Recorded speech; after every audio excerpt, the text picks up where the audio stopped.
تمہاری اتنی اوقات کہ تم میرے بیڈ پر بیٹھی ہو۔ پتہ نہیں میں تمہیں اپنے کمرے میں کیسے برداشت کر رہا ہوں اور تم ہو کہ سر پر ہی چڑھے جا رہی ہو۔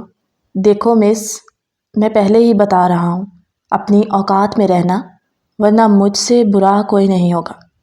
درے فشاں جو گوٹے والا سوٹ پہنے، بالکل پینڈو انداز میں گھنگرو والی چوڑیاں پہنے اور بے تکا سا میک اپ کیے بیڈ پر بیٹھی خود میں ہی سمٹتی جا رہی تھی۔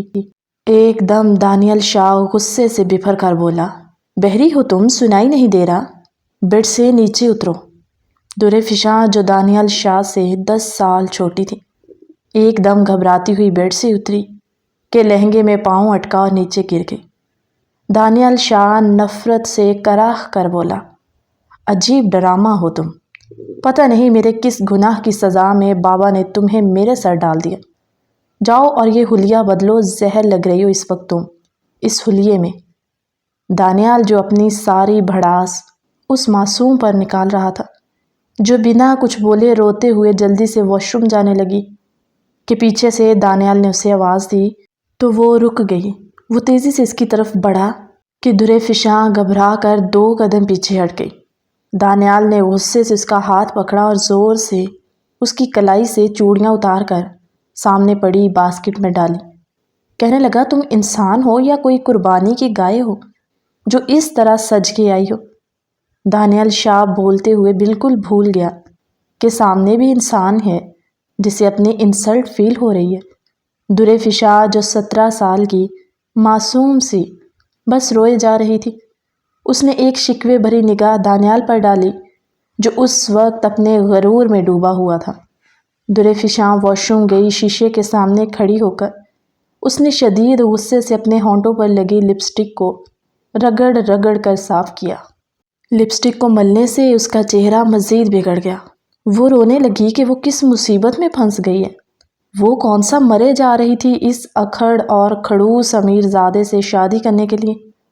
درے فشاں جو کافی دیر واش روم میں رو کر اپنے دل کو ہلکا کرنے کی کوشش کر رہی تھی کہ دانیال شاہ نے دروازے کو زور سے بجایا کہ کیا اندر ہی سو گئی ہو، جلدی باہر نکلو۔ درے فشاں نے اپنا چہرہ جلدی سے صاف کیا اور حلیہ درست کرتے ہوئے وہ سہمی ہوئی باہر آئی۔ وہ اب سونے کا سوچ رہی تھی کہ کہاں سوئے۔ دانیال جو کپڑے چینج کر کے پورے بیڈ پر پھیل کر لیٹ چکا تھا۔ درے فشاں صوفے پر بیٹھی تھی، اس انا پرست کو دیکھ رہی تھی اور دل ہی دل میں سوچ رہی تھی کہ کیا اس دانیال کے سینے میں دل نہیں ہے؟ ہماری شادی کی آج پہلی رات تھی اور اس کا یہ رویہ۔ خیر، درے فشاں نیچے فرش پر بچھے ہوئے قالین پر لیٹ گئی اور کمبل اڑا کر سوچوں میں گم تھی کہ نہ جانے کب اس کی آنکھ لگ گئی۔ صبح دانیال اٹھا تو اس نے دیکھا وہ نیچے فرش پر لیٹی سو رہی تھی۔ اس نے عجیب سا منہ بنایا درے فشاں کو دیکھ کر اور اس کے اوپر سے پھیلانگ کر گزر گیا۔ واش روم سے فریش ہو کر نکلا، اس کے جسم پر صرف تولیہ تھا۔ دانیال نے الماری کھولی اور اپنے کپڑے نکالنے لگا کہ جب درے فشاں کی آنکھ کھل گئی، وہ اچانک اٹھ کر بیٹھ گئی جب سامنے کھڑے دانیال شاہ پر اس کی نظر پڑی، جو اس وقت اپنے گرد تولیہ لپیٹے اس بات سے بے خبر کھڑا تھا کہ کوئی اور بھی اس کے کمرے میں موجود ہے۔ جب ڈریسنگ کے شیشے سے اس نے دیکھا کہ پیچھے بیٹھی درے فشاں اسے دیکھ رہی ہے تو وہ جلدی سے کپڑے اٹھائے پردے کے پیچھے ہو گیا اور کپڑے پہننے لگا۔ درے فشاں نے چہرہ دوسری طرف کر لیا۔ وہ تیار ہوا اور کمرے سے نکلتے ہوئے درے فشاں کو کہنے لگا، تم بھی تیار ہو کر باہر آؤ اور سنو، گھر والوں کے سامنے ایسے بیہیو کرنا جیسے ہم دونوں کے درمیان سب نارمل ہے، اور کل کی طرح تیار مت ہونا، تم کسی نمائشی شو میں نہیں جانے والی، بس نارمل سا تیار ہونا، 5 منٹ میں تم نیچے آ جانا۔ ہر حال میں اپنے حکم صادر کرتا وہ اپنے کف بند کرتا ہوا کمرے سے نکل گیا۔ درے فشاں جس کے لیے یہ ماحول بالکل نیا تھا، کیونکہ وہ اپنے تایا کے گھر اس وقت آئی تھی جب وہ تقریباً 7 یا 8 سال کی تھی، اس نے تو کبھی سوچا بھی نہیں تھا کہ یوں ایک پل میں اس کی ساری زندگی بدل جائے گی۔ دانیال سے اس کی شادی بھی مجبوری میں ہوئی تھی۔ درے فشاں جو اپنے والدین کی اکلوتی اولاد تھی، ماں کا انتقال جب ہوا تھا تب درے فشاں 10 سال کی تھی۔ بچپن میں ہی اپنا آپ اور اپنے باپ کو سنبھالا۔ میٹرک تک ہی وہ تعلیم حاصل کر سکی کیونکہ اس کے والد سرفراز احمد اکثر بیمار رہتے تھے۔ درفشاں کی زندگی بالکل گاؤں کے ماحول کے مطابق تھی۔ سرفراز احمد نے ساری زندگی گاؤں میں گزاری، جبکہ ان کے بڑے بھائی دانیال کے والد وقاص احمد جو شہر جا کر اپنا کاروبار کرنے لگے اور وہ آج اچھے خاصے بڑے بزنس مین بن گئے تھے۔ فراز احمد کی طبیعت کا سن کر آج وہ پوری فیملی گاؤں آئی تھی۔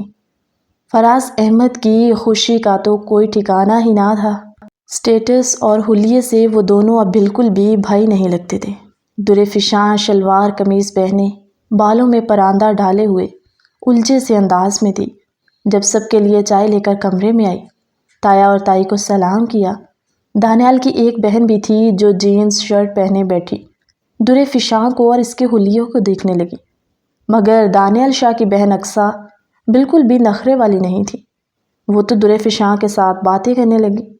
وہ دونوں کمرے سے باہر آ گئیں تو فراز احمد نے اپنے بڑے بھائی وقاص سے کہا کہ آپ میرے بڑے بھائی ہیں، میں ہمیشہ آپ کی عزت باپ کی طرح کرتا آیا ہوں اور آپ نے بھی ہمیشہ بڑے بھائی ہونے کا فرض ادا کیا، مگر آج جو میں آپ سے کہنے جا رہا ہوں مجھے یقین ہے کہ آپ میرا مان ضرور رکھیں گے۔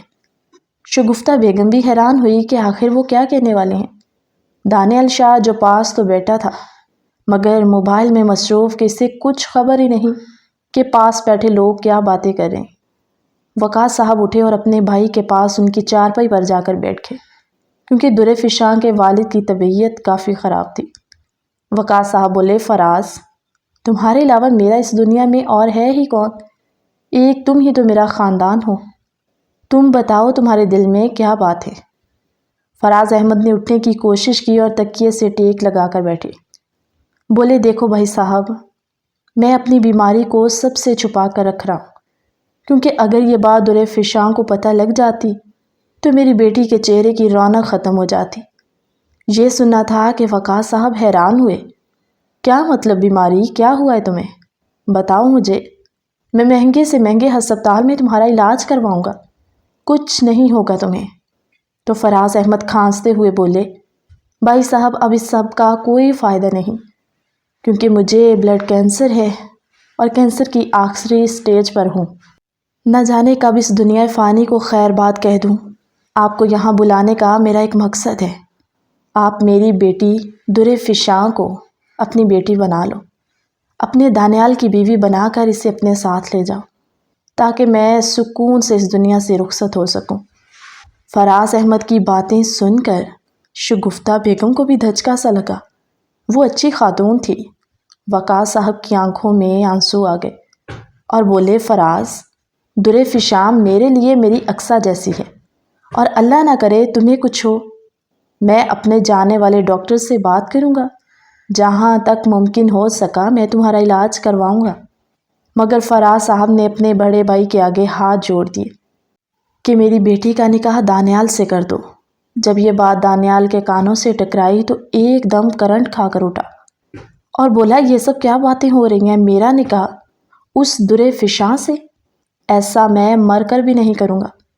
دانیال نے بنا کسی لحاظ کیے انکار کیا اور اٹھ کر باہر چلا گیا۔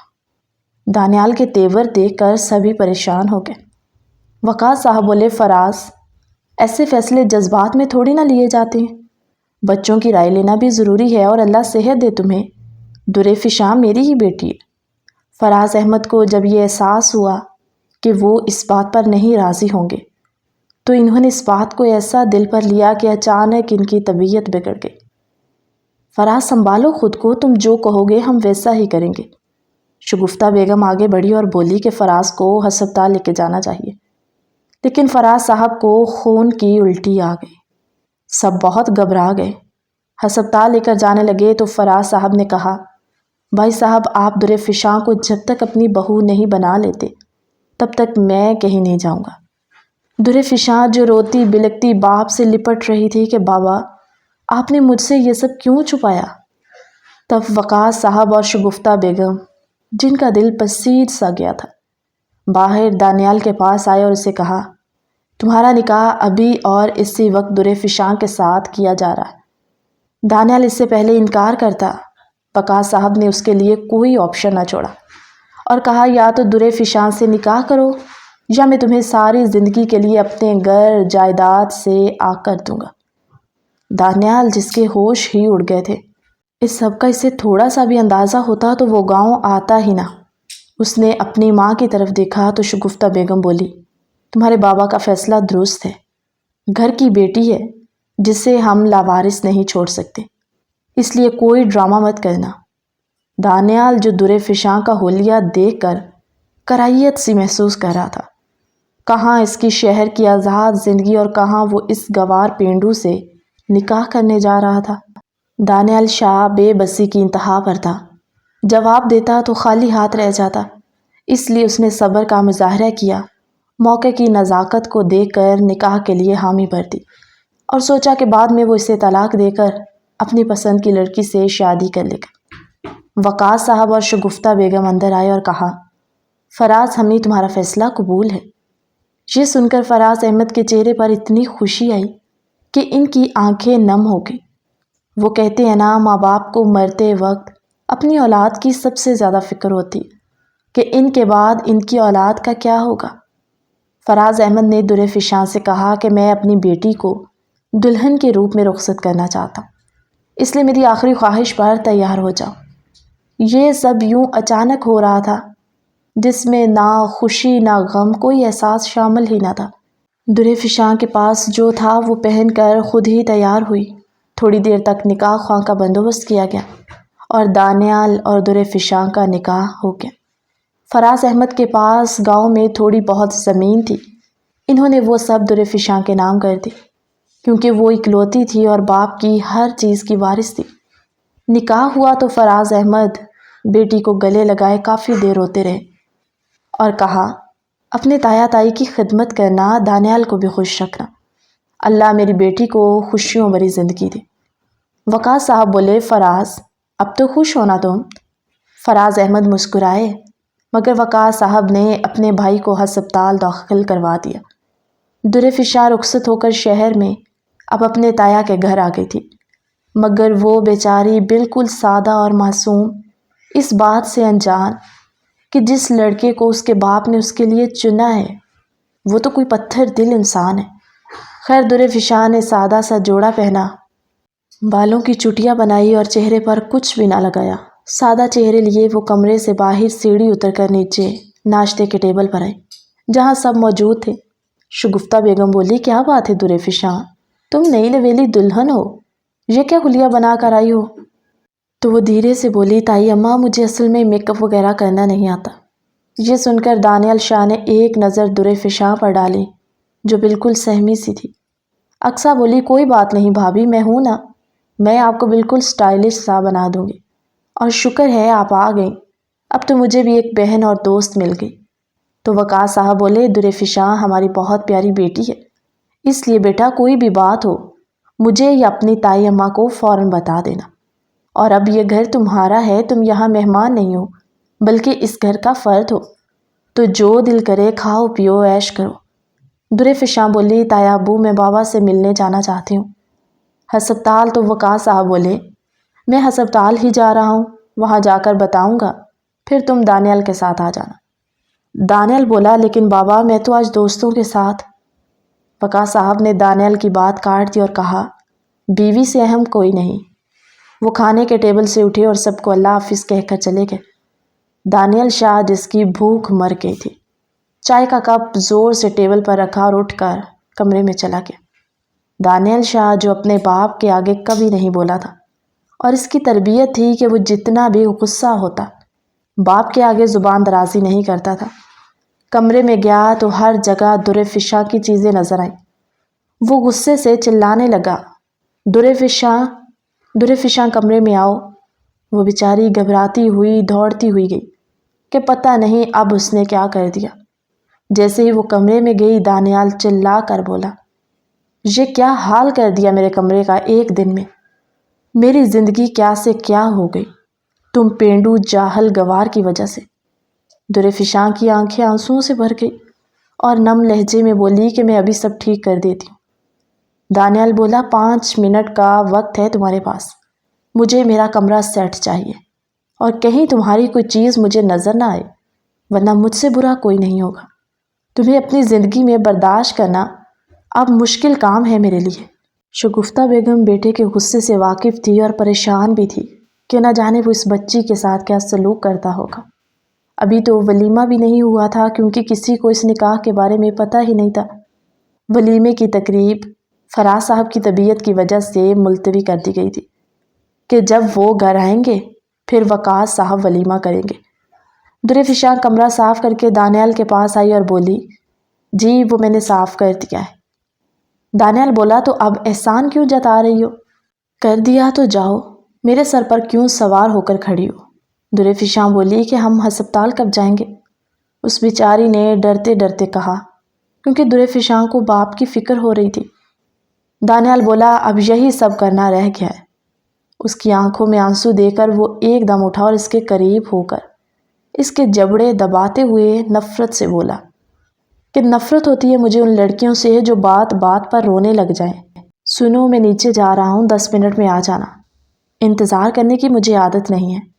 دانیال باہر نکلا تو اقصیٰ کمرے میں آئی اور بولی، بھابھی لاؤ میں آپ کو ریڈی کر دیتی ہوں۔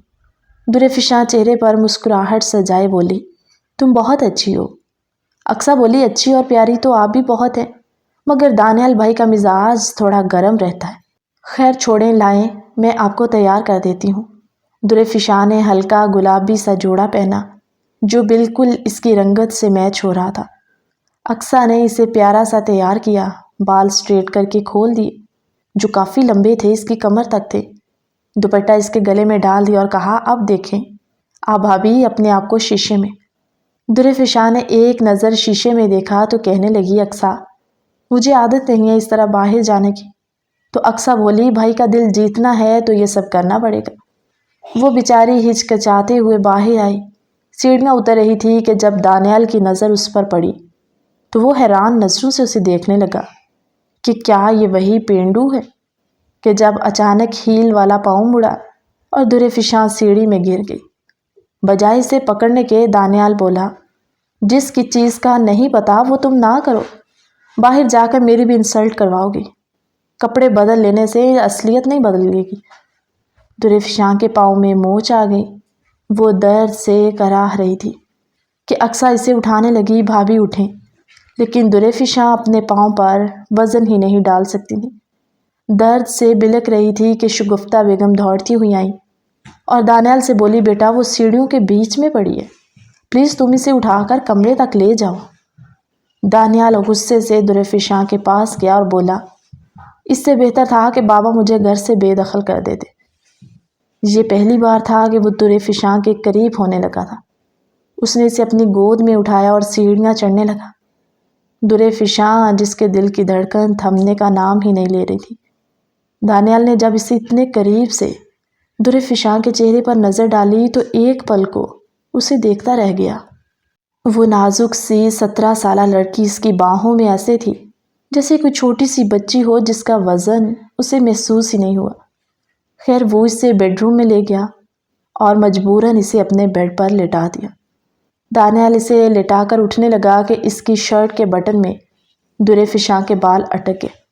وہ ایک دم چیخی کہ دانیال اس کے اوپر جھکا اور اس کے بال نکال رہا تھا کہ ایک پل کو وہ اس کی طرف دیکھتا ہوا رکا تھا، پھر جلدی سے اس کے بال نکالے اور بیڈ سے اترا کہ شگفتہ بیگم کمرے میں آئی اور کام والی سے کہا کہ چھوٹی بی بی کے پاؤں کی مالش کر کے پٹی کر دو۔ در فشاں درد سے کراہنے لگی کیونکہ موچ کافی آ گئی تھی۔ وقاص صاحب گھر آئے تو کمرے میں در فشاں کی خیریت معلوم کرنے آئے اور بولے، جب تک تم ٹھیک نہیں ہو جاتی اپنا پاؤں بیڈ سے مت اتارنا۔ رات ہو گئی تو شگفتہ بیگم نے دانیال اور در فشاں کا کھانا کمرے میں ہی بھجوا دیا۔ دانیال نے سارا کھانا در فشاں کے آگے رکھ دیا اور بولا کہ تم ہی کھا لو، ویسے بھی سب کو اس گھر میں تم ہی نظر آ رہی ہو، میری تو زندگی عذاب ہو گئی ہے، جلدی کھاؤ مجھے نیند آ رہی ہے۔ در فشاں نے 2-4 لقمے لیے کہ پھر نوکرانی آئی اور برتن لے گئی۔ اب دانیال بولا، مجھے اپنے بیڈ کے علاوہ اور کہیں نیند نہیں آتی، اترو میرے بیڈ سے۔ در فشاں جو درد میں تھی اس نے اٹھنے کی کوشش کی مگر پاؤں پر وزن آیا اور وہ پھر بیڈ پر گر گئی۔ مجبوراً دانیال نے ایک طرف اپنا تکیہ رکھا اور سونے کے لیے لیٹ گیا۔ آج پہلی بار تھا کہ دانیال کے ساتھ اس کے بیڈ پر کوئی موجود ہو۔ وہ جتنا مرضی کھڑوس بن جائے مگر فطرت کے خلاف کیسے جا سکتا تھا؟ در فشاں کو اپنے اتنا قریب پا کر اب وہ بے چین سا ہونے لگا۔ دوسری طرف لیٹی ہوئی در فشاں جو تقریباً سو چکی تھی، جب دانیال نے کروٹ بدلی اور ایک نظر در فشاں پر ڈالی جو چہرے پر معصومیت لیے ہوش کی دنیا سے بے خبر نیند کی وادیوں میں جا چکی تھی، اس کی قمیض کا گلا اٹھا ہوا تھا جس میں سے اس کا آدھا سینہ ظاہر ہو رہا تھا۔ دانیال تھا تو ایک مرد ہی نا، اور ساتھ لیٹی ہوئی اس کی بیوی تھی۔ وہ چاہ کر بھی خود کو روک نہیں پا رہا تھا۔ ایک پل وہ در فشاں کے پاس ہوا اور اپنے اندر بڑھتی ہوئی بے چینیوں کو دور کرنا چاہا، مگر اگلے ہی لمحے اس نے خود کو پیچھے ہٹایا اور بولا، میں دانیال شاہ ہوں، میری پسند یہ معمولی سی پینڈو لڑکی نہیں ہو سکتی۔ جس طرح کی لڑکی کو پسند کرتا ہوں ویسی ہی لڑکی میری زندگی میں آئے گی۔ وہ ایک دم دوسری طرف منہ کر کے سو گیا۔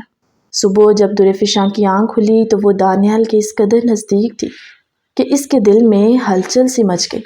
وہ جلدی سے اٹھنے لگی کہ دانیال نہ دیکھ لے، کہ اگلے ہی پل اس کی کوشش ناکام ہو گئی۔ اس کے بال دانیال کے نیچے تھے۔ در فشاں نے کوشش بھی کی کہ وہ کسی طرح دانیال سے دور ہو کر لیٹے، کیونکہ وہ نہیں چاہتی تھی کہ دانیال پھر سے اس پر غصہ کرے، مگر دانیال جو نیند میں اس قدر کھویا ہوا تھا در فشاں کے بازو پر اپنا سر رکھ کر سو چکا تھا۔ اب در فشاں نے بھی آنکھیں بند کر لی تاکہ اگر دانیال کی آنکھ کھلے بھی تو اسے یہ احساس ہو کہ میں انجان ہوں، مگر وہ دانیال کو خود کے قریب پا کر اچھا محسوس کر رہی تھی، مگر وہ اس کے غصے سے بھی ڈرتی تھی۔ دانیال کے موبائل پر الارم بجا تو در فشاں نے جلدی سے آنکھیں بند کر لیں۔ دانیال اپنی آنکھوں کو ملتا ہوا اٹھا کہ وہ ایک دم ہڑبڑا سا گیا۔ خود کو اس کے بازو پر دیکھ کے وہ جلدی سے پیچھے ہٹا اور اٹھ کر واش روم چلا گیا۔ تو در فشاں بھی اٹھی، اس کے پاؤں کا درد بھی کافی ٹھیک ہو چکا تھا۔ وہ بھی اٹھی، دونوں فریش ہو کر کمرے سے باہر آئے، بڑے آرام سے سیڑھیاں اتری۔ وہ نیچے آئی تو شگفتہ بیگم بولی، اب کیسی ہو بیٹا؟